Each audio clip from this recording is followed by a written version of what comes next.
Coming up this week on the Course of Life podcast, our front nine continues with me in the Illinois-Wisconsin state line area for one more week, but we were taking in all the Olympic action, talking Golden Scottie. I'm having a golf marathon right now in our Women's Olympics preview. This week's guest is my buddy, Zach Brockman. He's the president of the Beloit Sky Carp, a really fun minor league ballpark and club that I got to take in a week or so ago. Also, we're talking about the Debby Downer, Michael's Gen Con recap, and a stadium review. And when we always end with food, it's camp cooking, s'mores, and food truck eats. All of it brought to you by our friends at Desert Fox Golf. I continue to spread the word, passing out the phone caddies here in the Midwest to clubs and golfers who want to know more about what Desert Fox does. And it's simple. They make the golf experience more fun with really affordable, durable, and secure accessories for things like your phone. The Desert Fox Phone Caddy keeps your phone safe on the course. It straps right into the pole in the golf cart, and it's easy to access at any time when you're out there playing when then you need a score update or a yardage as well. They also make great products like the DJ10 speaker, their Swing A tumblers, and a whole lot more. So head over to desertfoxgolf.com and enter our promo code Course of Life. Again, that's desertfoxgolf.com, promo code Course of Life to save today.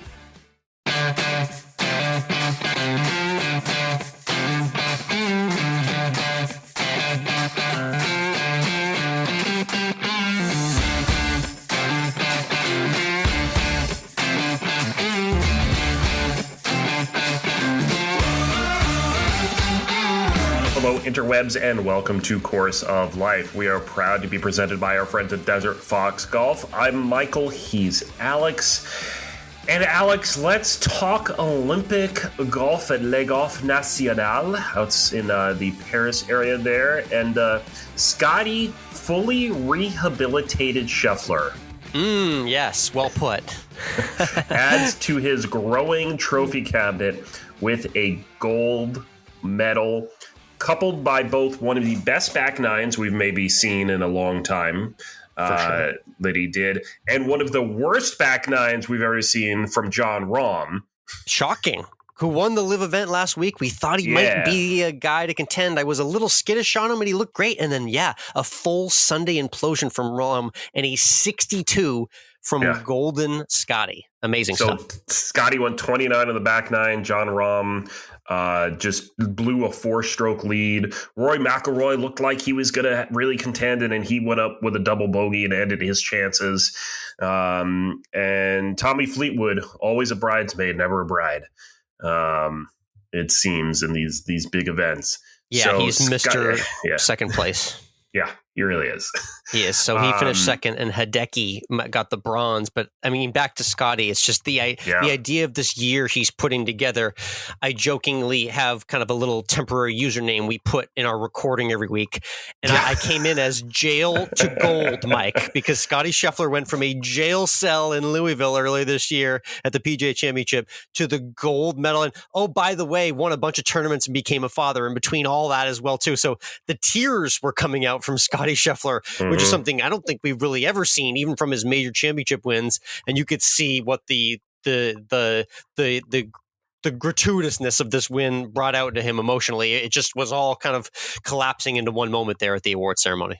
This just is to teach you kids that you can do anything, even if you go to prison. It's okay. I know. You can accomplish your dreams. Those 48 minutes in that jail cell, Mike, really ramped things up for his life, and his crazy 2024 continues. We said this might be a precursor of the Schauffele versus Scheffler Player of the Year, and I know this isn't quite literally a PGA Tour event. You'd have to think this factors in maybe a tiny bit because Xander Schauffele was in the mix as well too, but was another one of those guys that came up short on Sunday as well. Yeah, he went the opposite direction on Sunday, couldn't get it done. So no 2 golds for Xander in his breakout year.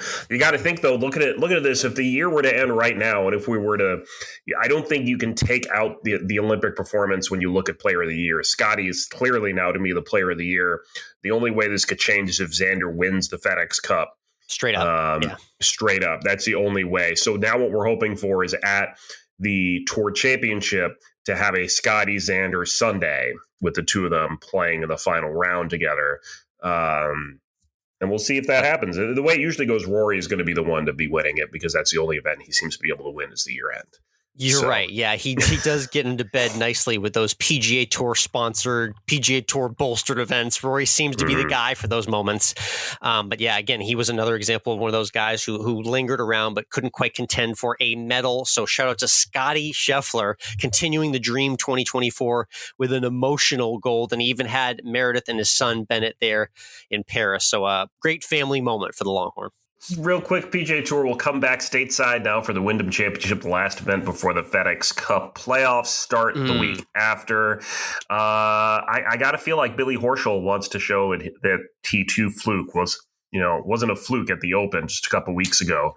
Yeah, I know, and I had money on him a week or two ago, and he came up a little bit short in that moment. I'm looking for that bounce back too. So he's definitely a guy to eye in the field, and I'll put some pics up Wednesday night on my Twitter at Course of Life 1 for who I like. But yeah, last chance to sneak in to the FedEx Cup playoffs for all those guys. So big weeks for everyone. Big Dylan Wu week. How about it? Let's do it before the playoffs start, and let's see who can sneak their way in. Let's take a break before we talk about the women. Let's talk about, golf back stateside. Alex, I know you're wrapping up your trip out there in Beloit. Did you end up doing 9 holes at Red Barn with a driver like I told you to? Oh, I did. First off, head over to our YouTube. I already posted a short from it. I'm going to put the full video up pretty soon because this was probably the most painstaking 9 holes of golf I've ever played in my life, Mike. Thank you so much for giving me that challenge. Because my word, it is hard to get around a golf course with just a driver. Yeah, I just wanted to give you the biggest challenge of your life. There were about 3 or 4 moments when I just hit a shot that was just so embarrassingly bad from the middle of the fairway with a driver, just trying to putt/chip it up a hill to the green. And I just turned back to the camera and I just gave that look. I'm just like, F you, Mike. Why did you have to suggest I do this? But this is going to be great content, and it really is an entertaining video. There were some very interesting highlight moments and low light moments. So to be sure to subscribe to our YouTube for that. That was one 9-hole round I got in. And then I had a golf marathon, Mike. I got to play 3 new courses back to back last Friday, Saturday, and Sunday. So I can't believe I'm saying this. I am golfed out for the moment. That can even happen to someone like me. I played that much in the last week. That's incredible. I did do a little bit of golf. I did do a quick round at a Top Golf when I was in Indianapolis. And oh, nice. Cool. Yeah, always good to hit a Top Golf. Did you see that new club they came out with? Our friends at Top Golf there? The Sure Thing. I didn't love it. It wasn't, it hit just fine, but it wasn't my favorite. Okay. I did try it a couple times, but I will say their new game, Block Party, which is literally just hit the ball wherever and you're going to get points wherever the hell the ball goes, was really enjoyable. Especially we played with 2 people who had never really. One used to play when he was younger and hadn't picked up a club in maybe 20 years. The other had never picked up a club other than a putter. And they did just fine as well. So that was a really good kind of catch-all game that Top Golf has come out with, Block Party. So nice. We love those intro to golf concepts like that, and courses like Red Barn, a cute little par 33 executive where they have a really strong youth program. That's what we're all about, is bringing new audiences into the game. So we hope you enjoy these Course of Life experiences. Again, subscribe to our YouTube and our socials at COL Podcast and Course of Life Alex. I posted a couple reels from my recent rounds here in the past week. Definitely worth checking out for sure. The ladies hit Le Golf National next for the women's individual golf event. I don't know why we still call it individual. There's no team because the Olympics are dumb. There's no team event, so it's just the golf. Yep. So, and Steve Scott had a great take, our friend there, a week ago on social media about how we should have the stroke play for a few rounds. You get it into the top 16, and then you go match play from there. Imagine having head-to-head matches for the gold, silver, and bronze. That third place match, Mike, for third and fourth would all of a sudden be must-see TV. I swear, let's just keep talking that into existence for the next 4 years. But yes, for now, we're business as usual here in Paris. Business as usual because Nelly Korda back at the top of the odds. What do we think? Is she going to be able to repeat gold like Xander wasn't? Yeah, interesting. I mean, if the stars are aligning, you would think, based on the way this year's gone, it would be Scottie and Nelly lifting the gold medals. But you're right. If you're looking at past Olympic performance, maybe it's hard to get it done twice in a row. And you're looking down the list at someone like Jin Young Ko, maybe Lilia Vu making her debut for Team USA as well. And I got to shout out our past guests who I met earlier this week at the Chevron, earlier this year at the Chevron in Houston. Rose Zhang, 16-1 odds as well, too, has been playing some good golf. So there's definitely a lot of names there as well that could potentially contend and take down Nelly and grab that gold. Also worth pointing out, I didn't think of this until just now. We were saying how all the men's majors and the Olympic were won by Americans.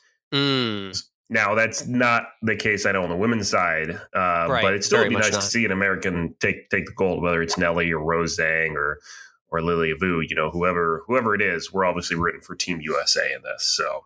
For sure. Yeah, we're Team USA. And then also we got to shout out a couple of past guests on the podcast that are playing and representing their country. Our friend Gemma Dryberg representing Scotland. She's very consistent on the LPGA Tour, so don't be surprised if she throws herself into contention.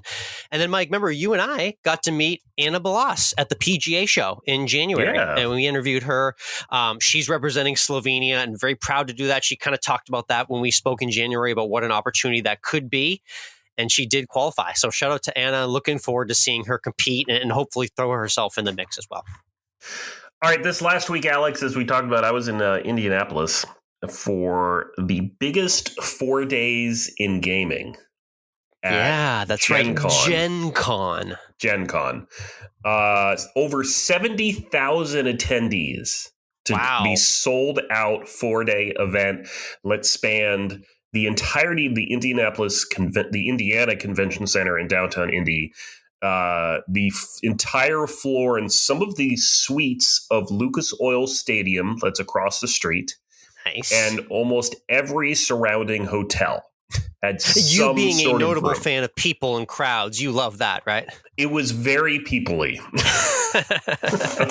Let's first start us with the Lucas Oil Stadium experience and then take us to the other parts. First, what was that like walking through an NFL stadium and a table gaming convention? It was very interesting. The entire floor, I did see a little bit of green turf sticking out under the cover that they had going on the floor. It's almost preseason time, yeah.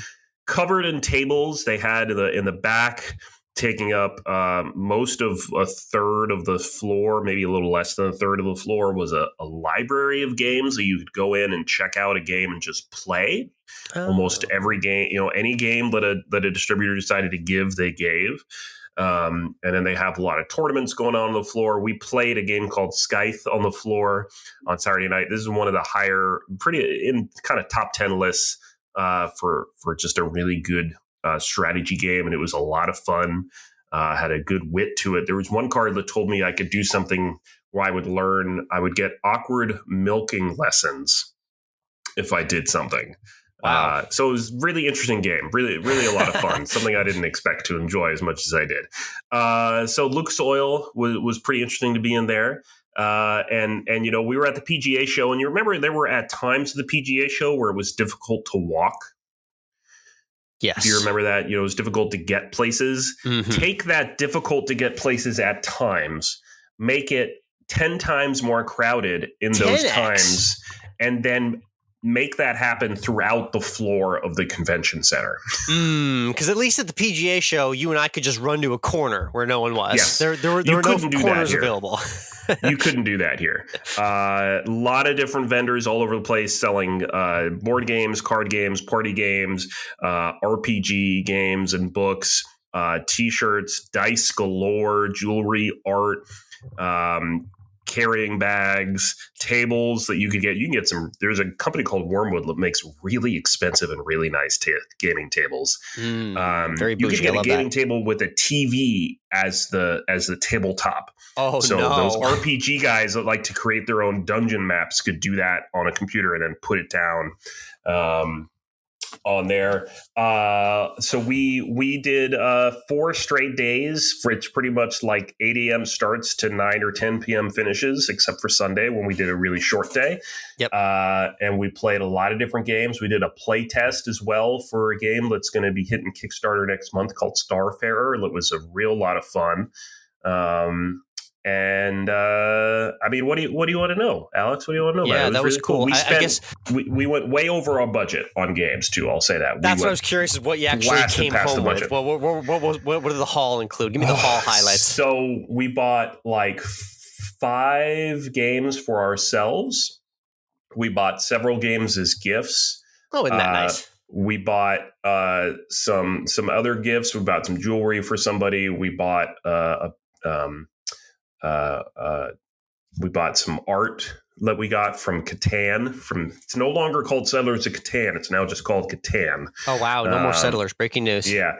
So we bought a piece of art from Catan, which is really cute. It's going to go with some of the things we have. We bought a neoprene play mat to go down on our table, so when we throw dice, we don't risk damaging our table. Oh, fancy. And we got a t-shirt. What else did we buy? I think that was kind of it. We bought a lot of stuff. We went in with a budget, and then at the end of the week, we were like, okay, we're not doing Christmas or birthday gifts anymore because there goes that. That's okay. No big deal. No one cares about Christmas gifts. It's fine. Yeah, it's not a big deal. So. Our Christmas gift was the large number of games that we now need to figure out where they go on our shelves. So that was Gen Con. Again, if you want to check out Michael's reels from the convention, it's at MWRINC on Instagram. You did a good job showcasing the crowds in addition to the hall as well. So you were there, and then unfortunately, you had a little bit of a Debby downer. Pardon the horrible play on words on your way back. We might still be having a Debby downer as you're listening to this. As this is released, yes. Yeah, we did hit the weather as we came back on a Monday afternoon here in the Savannah area. There is a lot of water all over the place, and we're in a bit of a lull here on a Tuesday late morning as we record, but it's supposed to pick back up again. Areas of over 6 inches of rain. I think actually I saw there was some area between around here that got 11 inches of rain already. Yep. And we're in a lull, but then it's going to pick back up again tonight is I think what I heard, and through tomorrow. So some roads already flooded out, could see more. The retaining ponds all around in my neck of the woods, very, very high. So we're just going to sit tight. We're going to see what happens. Yeah, all the national weather people are there in the low country getting their shot with the abandoned half underwater cars down the streets as well too. Yeah. So it looks like another one of those storms, but it sounds like you're so far so good for you guys where you're located. Yeah, so far we're fine. You just need to remember, turn around, don't drown. That's right. That's the name of the game. People laugh from different parts of the country because they don't really hear that language very often. But when I moved to Texas, I started hearing that all the time. And that's a real thing, by the way. Turn around, don't drown. It really is. It really is. So just be safe out there wherever you are, anywhere along the East Coast here as the storm makes its way up. And you'll be fine. Just be safe. Just be safe. Now that I'm back here, also, Alex, that means we're going to get some more stuff up on YouTube from your time as well. So that 9 holes at Red Barn with a driver, we'll get that video coming up. There's more shorts hitting our YouTube channel as well. So make sure you check that out. So you kind of see some fun stuff and get a little laugh, chuckle, say that Alex's swing is ugly beyond belief. Whatever floats your boat. Yeah, my swing's in a really, really bad spot, and I'm very candid about that. So I'm fully open to roasting right now and some instruction. But the golf ball's still going in the right direction. So that's more than a lot of people can say out there. But be sure to tune into YouTube. And this whole time, Mike, I've just kind of been relaxing, doing the Beloit content, the golf, watching the days go by, and I've been locked into a lot of Olympics coverage throughout the last couple weeks. And we got to do an alma mater update shout out as well too. The women's rugby team, congrats to them with their bronze medal win, led by Ilona Marr, a Quinnipiac University alum and graduate, repping QU on the Olympic stage. So that was great to see. Yeah, big to see Quinnipiac just all over the place over the last couple of years. So big moment for Quinnipiac there and the rugby team, just taking everything. Everyone's paying attention to rugby right now. Yeah, and that the Quinnipiac Bobcats did a good job of kind of getting on that women's rugby bandwagon pretty early. I remember them having that program before a lot of other schools around the country did.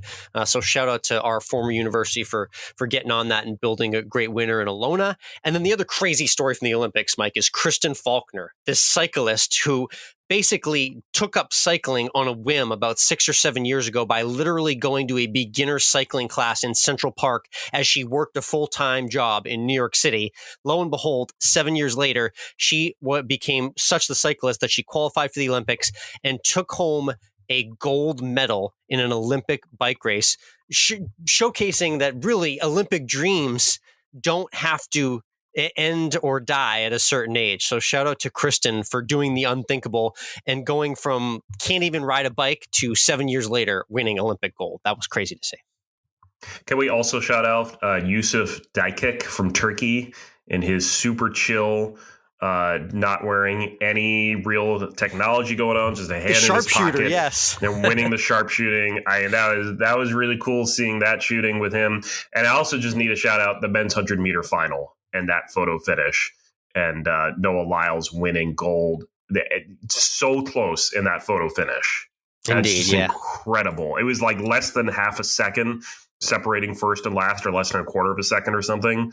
Just incredible how great tight Olympic that was. stuff coming here. A little bit more track and field later this week. We'll be checking in on Team USA as they go for gold on the basketball end, both men and women. And like I said, we'll be recapping the Olympic women's golf coverage next week as well. Let's get to the turn and this week's guest. A lot of stuff in Beloit that you've been doing, Alex, we've been saying as you wrap up your time there. But you've been talking to a lot of different people there, so we'll be talking about Beloit for a few weeks. And you got to go catch the Beloit Sky Carp. I think we talked about this last week. You were actually in the booth during the radio broadcast because I guess you made friends with everybody there, including this week's guest. That's right. Indeed. Yeah. I got the invite to the front office to check out the ballpark, the full tour, hopping on the radio broadcast and connecting with the innovative president of the team, a guy by the name of Zach Brockman. He gets into his background in baseball and everything he's helped doing to shape this fascinating franchise.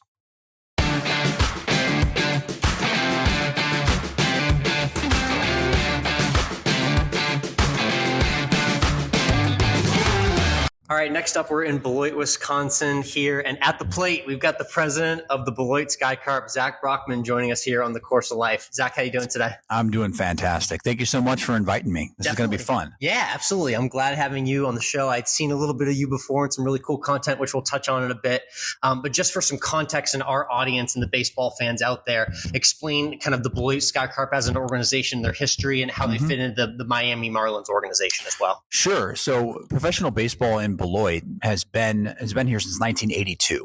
But there's a storied history of baseball dating back to the early 1900s, even, in Beloit with, the Fairbanks Ferries, which Fairbanks Morse Defense is right down the street.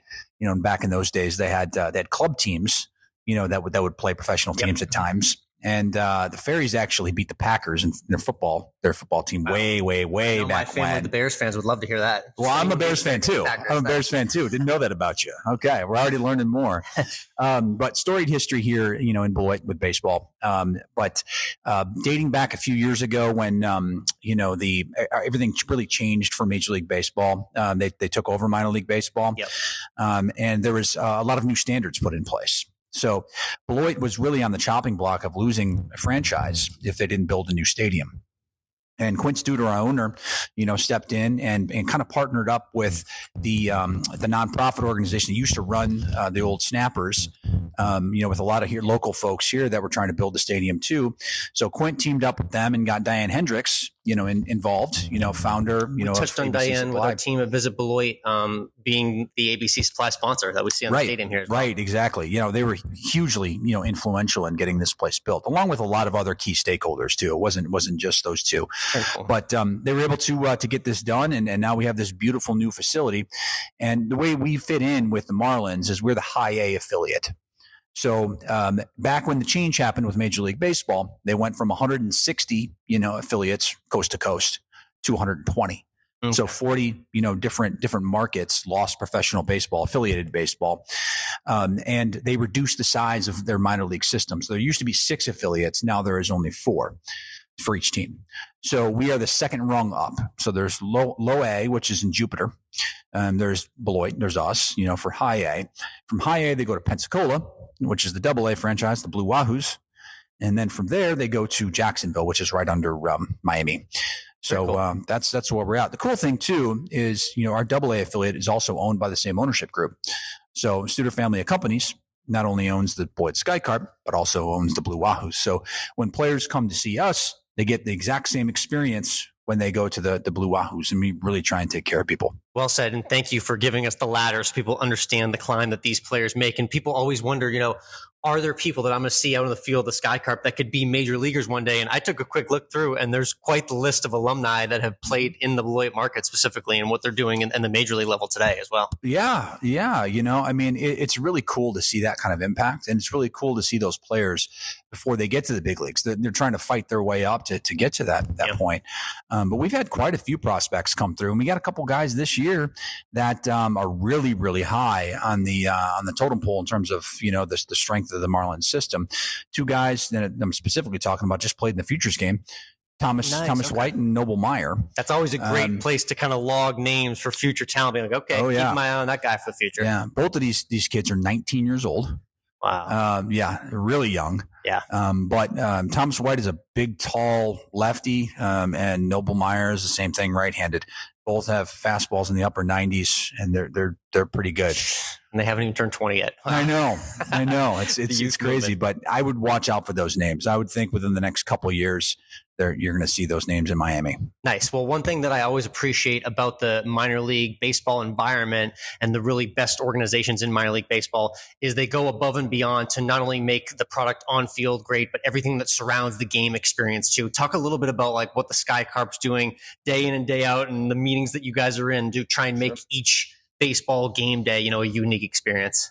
Yeah. So I would probably touch on, kind of what the Studer family of companies does. That's the bedrock of what we do. That's a little bit different than maybe some other minor league teams out there. Mm-hmm. We take customer service and really getting feedback from fans extremely seriously. We push surveys that we hand, out to each game, so if you buy a ticket to a game in the 7th inning of that game, you're going to get a survey from us asking about the game experience. And it's not just for show, every single day we track Net Promoter Score, which is, the common metric that we use, to see how we're doing. Review NPS comments. reminds me of my sales roles, definitely. Exactly. NPS. You're right. Yeah. So we review all that stuff on a daily basis. And any scores that we get that are 6 or under, we directly reach out to those fans within 24 hours. So you won't see that. That's not very common, in the sports business in general, but for us, it's second nature. And we've kind of hardwired that as something that we do day in and day out. That's an all effort thing too. It is. It is. You got to be on top of it, especially when you have, a capacity, sold out crowd. You're going to get a lot of surveys back, and there's going to be a lot of different feedback on that stuff. So we need to be really, really diligent, about that. But that's been great. And then on the promotion side, we try and think outside the box. It's more so these days, it's about being relevant than it is anything else, not only for your own market, but also for, just nationally. Yeah. So we had a really, really successful, Eras night, a few weeks back in early June, which was huge hit. Nothing wrong with pushing the Taylor Swift button these days, right? Oh yeah. No, you have to. It's almost essential, to do that. Cause she's having a show in, Indianapolis, in early November, which has been fun, but we really try to focus on our Saturdays. Our Saturdays, have been big for us, and we highlight fireworks, we highlight all that, but we try and think of unique promotions that fit this market, too. Interesting. So what's an example of like a piece of feedback or a promotion idea that you maybe got from a fan or someone just giving in that survey that you really took to heart and actually executed for the Sure. fan? Well, I can actually give you a direct example of something we did yesterday. So our video board, it's a beautiful video board. It's brand new. And we got some direct feedback from a couple different fans that were having trouble with the color scheme on the backdrop, and then also reading the ball strikes and outs. Yeah, fair enough. It's far away. Yeah, exactly. But it was a red background that day, and it was just for some reason it just wasn't quite popping.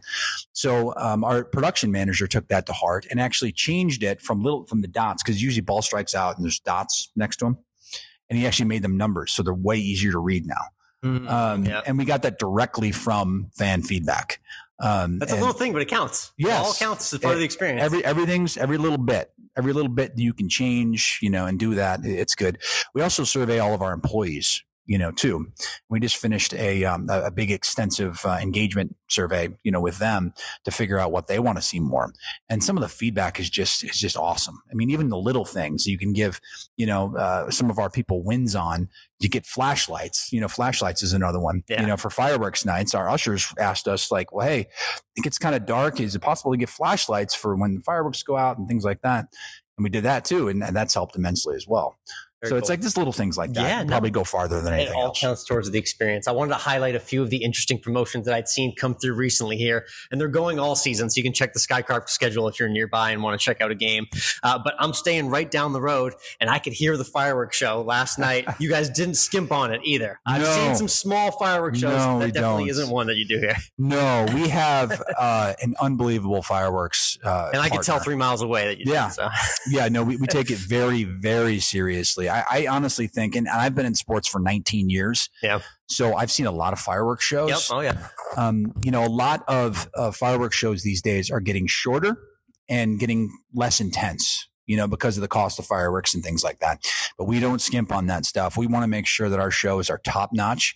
And we actually had one on a Wednesday night last night, because of a sponsor, Rockford Mutual Insurance, had their company out and wanted to supply fireworks for the community. So, why not do it? So it was a fun night. But all of our fireworks shows are very similar or exactly like that. We want to be consistent. Very cool. And something that I saw that's coming up tonight is We're Talking, which is a unique concept, maybe a little bit more of a purist concept, is you guys are doing what's called a nothing game. Correct. So explain what goes into a nothing game. Not much of anything. Not much of it. I love the nothing reference. The Seinfeld fan in me is addicted to that. Yeah, no, it's just a satirical look at promotions. Really, I mean that's all it is. We've been very direct on all our social media promotion of the game.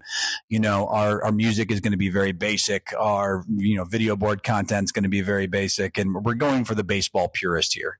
Just to be simple, easy, but also fun and a little bit satirical. I guarantee making fun of ourselves. You're going to get some feedback, and they're going to say, "Wow, that reminds me of a game when I was young. That was a nice change of pace." Yeah, I'm sure we'll also get fans that did not get it at all. And they'll be like, "This is boring. This is the worst game of the year." They're like, "Where's the regular stuff?" It's like, well, this is intentional. See you tomorrow night. Yeah. And I'm going to be here for a Harry Potter giveaway night, but what's a sampling of some of the cool, more unique giveaways that you do during the course of the season?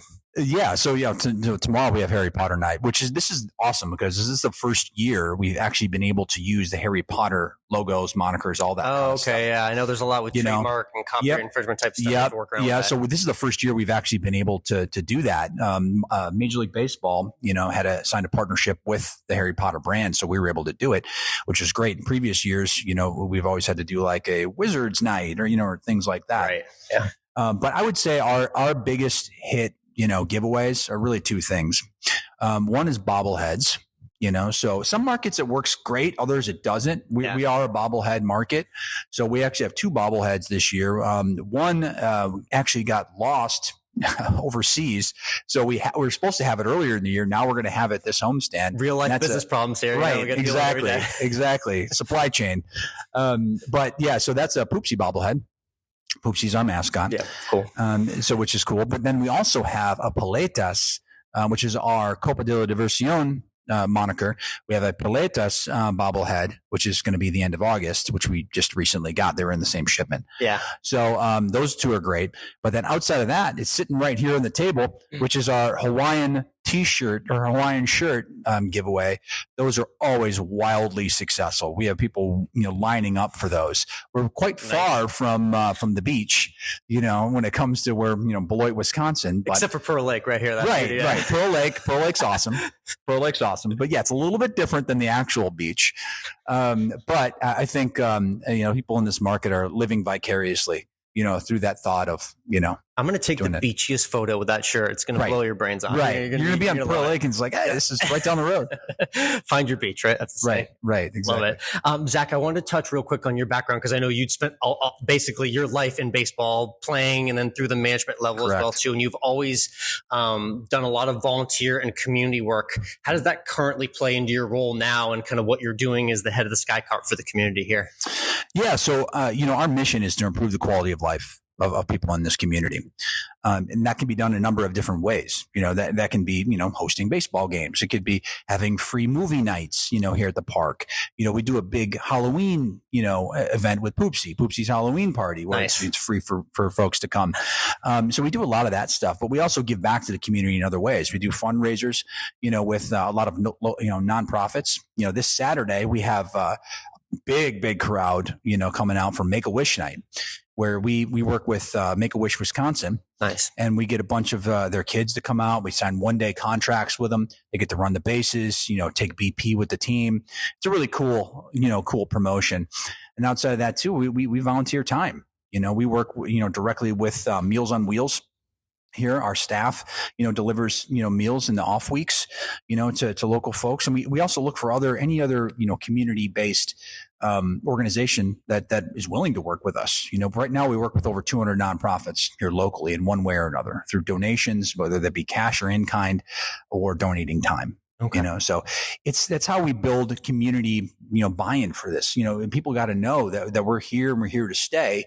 And the best way to do it is through community action and through programs that people really care about. No, and that's what resonates not only locally, but with people coming from outside of town to maybe see this for the first time as they see the involvement and what a pillar that this is for the community. It speaks a lot to what you guys are doing here at the Sky. The community living room. That's what we are. Well put. And we're in a beautiful living room of this club space as well, too, here at ABC Supply Stadium with Zach Brockman of the Beloit Sky Carp. And the first time I saw your face was on a really cool YouTube video done by Zach Campbell, who people may know as the Foul Ball Guy, a very well-known baseball content creator.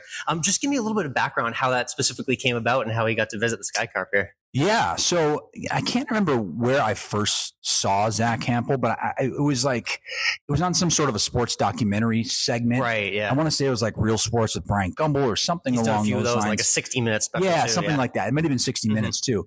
But yeah, I remember seeing it and just be fascinated with him. Like, how do you catch this many balls? Like we're it's at 12,000 something in his career. I think he's caught. Yeah, it's insane. So I was familiar with him, but Jerry Gabrielatos, our city manager, I have to give credit to him on this because he's a big fan of Zach Campbell. He follows all his YouTube videos and all that. And he just randomly reached out to me and he's like, hey, what do you think about, asking him to come to ABC Supply Stadium? And I was like, fantastic idea. Absolutely. We would love to host him here. I mean, that'd be great exposure. So I just looked at his website. He's got his email posted right on his website. I reached out to him and just said like, hey, we'd love to host you and roll out the red carpet. And he's like, he responded within like a day. He's like, absolutely. I'd love to do it. So let's try and figure this out. And it just so happened to work where he was going to a White Sox game and then he was going to like a Brewers game, like all in like the same week. It's the Midwest Ballpark Tour. You got to include the Sky Carp, right? Of course. So he was out here. We gave him a tour. Unfortunately, we didn't play the game, but he did get to, mark something off his bucket list, which was a tarp slide. Yep. So that was fun. That was his. I'm going to leave that to him. I'm hoping for no tarp slide from me. We're going to have a nice sunny evening for when I check out. I think we're okay. The week looks good. Love that. Again, Zach, I'm curious. So Zach Campbell wasn't able to maybe catch foul balls or home run balls the way he would have liked. But when you're here at ABC Supply Stadium, what's like the best home run spot in the outfield there for fans? Ooh, I would say, at least in my experience, right field tends to get more home runs hit. All right. Maybe it's because we're right next to the river and the wind tends to blow out to right more. I would say that's probably the area that I've seen at least, more than any other. Okay. And then the part two of that question, which you were getting at, is home runs into the Rock River here. Mm-hmm. How often is that happening? I'm curious. Well, it's funny because we're right on the Illinois-Wisconsin border. Literally. So steps away. Foul balls. So a right-hander hits foul balls into Illinois. A left-hander hits foul balls into the Rock River. I'm loving the state line facts since I've gotten here a week or so ago. Right. No, it literally happens every single game. So home runs in the river, the river's a little bit more in foul territory than anything else. Okay. So if you hit a home run, it have to be foul, one of those, bombs you just wrap around the foul pole. But yeah, so. Very cool. Zach, let's get to the concessions because we always end our conversations talking about food here on the podcast. So give ideas to our fans who are maybe traveling through the Midwest and looking to check out the game here. Mm-hmm. What a day full of concessions looks like at a Sky Carp game. Yeah, so we have a lot of good stuff. We have a lot of custom drinks. We do frozen old fashions. Oh, wow. Here, Okay. which is, if you know anything about Wisconsin supper clubs and things like that, old fashions are the thing. The brandy old fashions I've been seeing everywhere. Also, all right. Before brandy, I moved whiskey, here, bourbon, everything. Yeah, before I moved here, I'd never heard of a brandy old fashioned. Same, yeah. It's not a thing anywhere else but Wisconsin. Wisconsin's very brandy, focused on that. Yeah. So I would definitely say a brandy old fashioned. On the food side, it's a new item this year. We came out with not only birria tacos, but also birria nachos. Yes. All the rage where I am in Austin, Texas. Yes. Capital of tacos. Yes. A very, very Mexican. Speaking to me right there. A very Mexican flavor, but it's unbelievable. So I would highly recommend you check out those items. So I guess that's probably our unofficial 19th hole order here at the Beloit Sky Car, because you're going with the frozen old fashioned, the birria tacos. Right. Any dessert or snack that we're missing that you want to throw into that meal right there? We have Evans Ice Cream here, which is a local company. Okay. They are really good.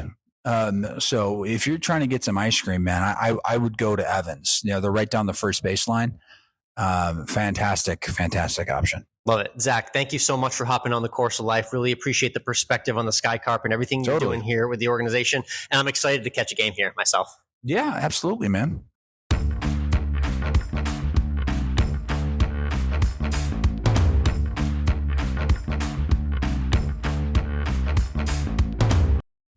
Course of Life podcast is brought to you by Zencastr. We've been using Zencastr here since almost the very beginning as how Alex and I record this podcast from hundreds of miles away. And it provides us with great quality audio that works every time.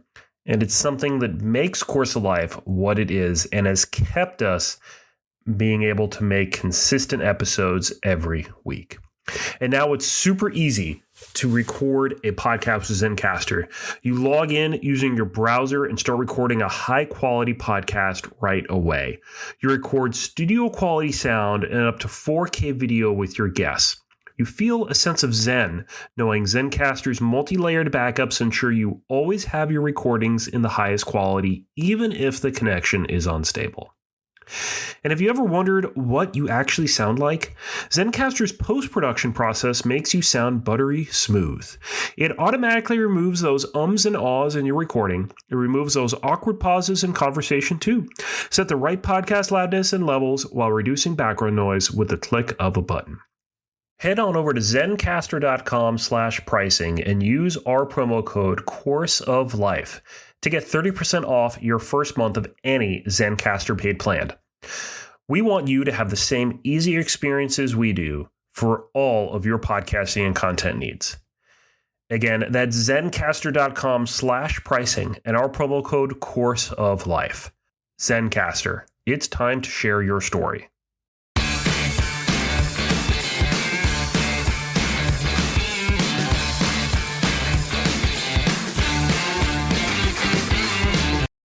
And we're back. Great chat there with Zach. Love to hear everything the club is doing. Those minor league clubs got to do a lot to get you engaged. And if it sounds like a club that if they were here, I'd have season tickets, I think. For sure. Yeah. And like the amount of giveaways and innovative ideas they come through with from a marketing standpoint, it's all about them kind of being a pillar in the community and offering that escape and allowing people to enjoy themselves at the ballpark, no matter what's going on in the outside world. And I appreciate that. My night was amazing. It had a walk-off home run.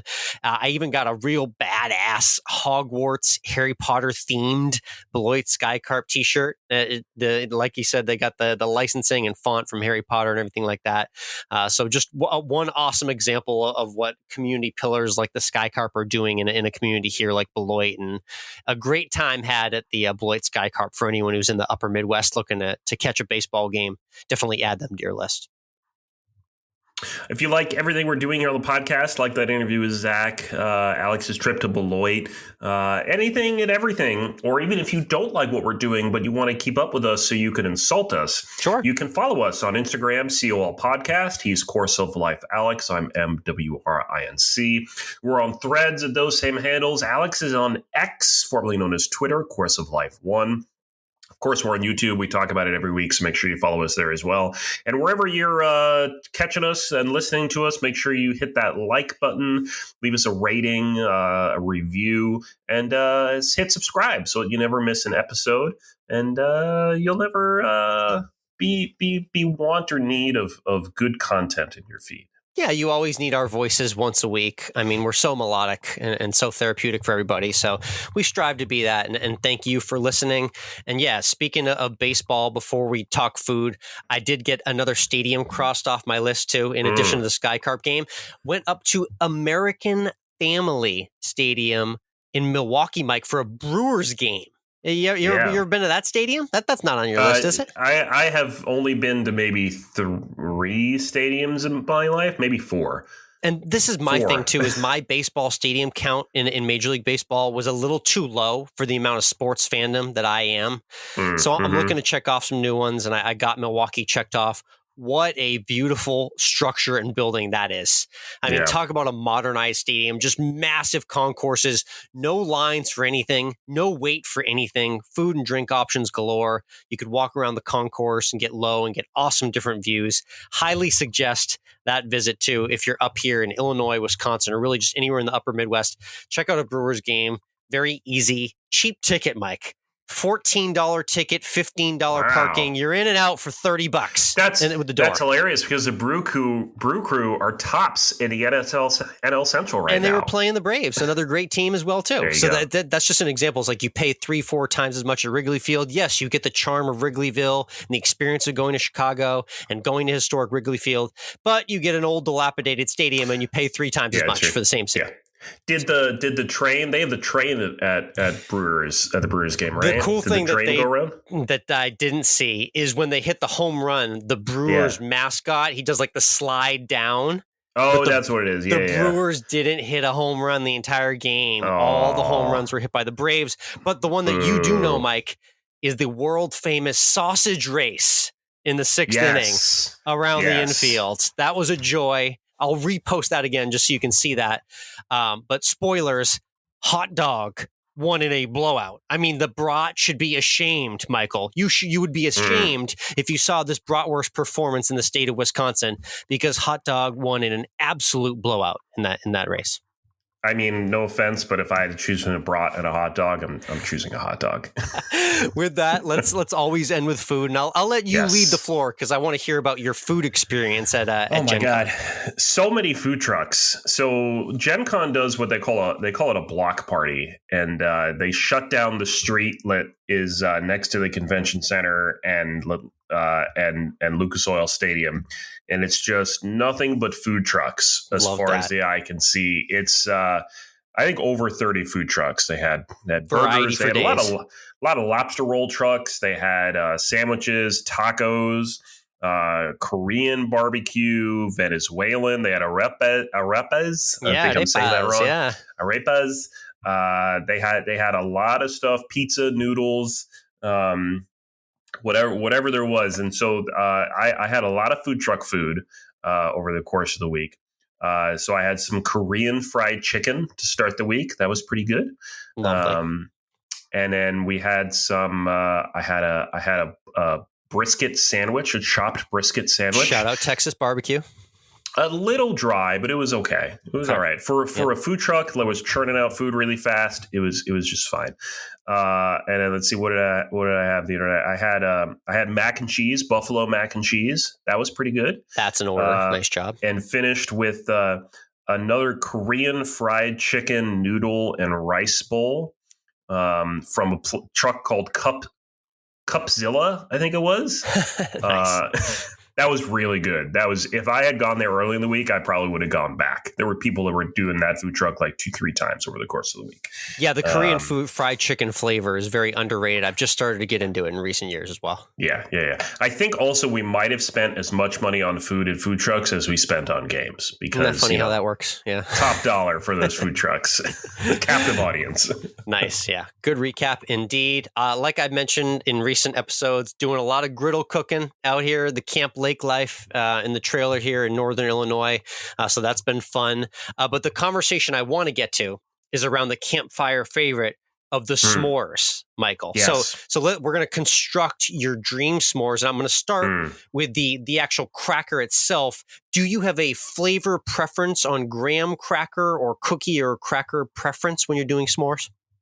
I didn't know that I had options for this because they've got the cinnamon graham crackers, the honey graham crackers. You could go cookie. Well, it should be good old fashioned honey graham cracker. That's a graham cracker. It's a honey flavored graham cracker. That's what it should be. And I got the Hershey's chocolate bars, which have been great. Been crushing those, obviously. But I did just kind of accidentally get some Reese's, and now my feed is filled with posts about doing Reese's s'mores. Have you ever done a Reese's s'mores before?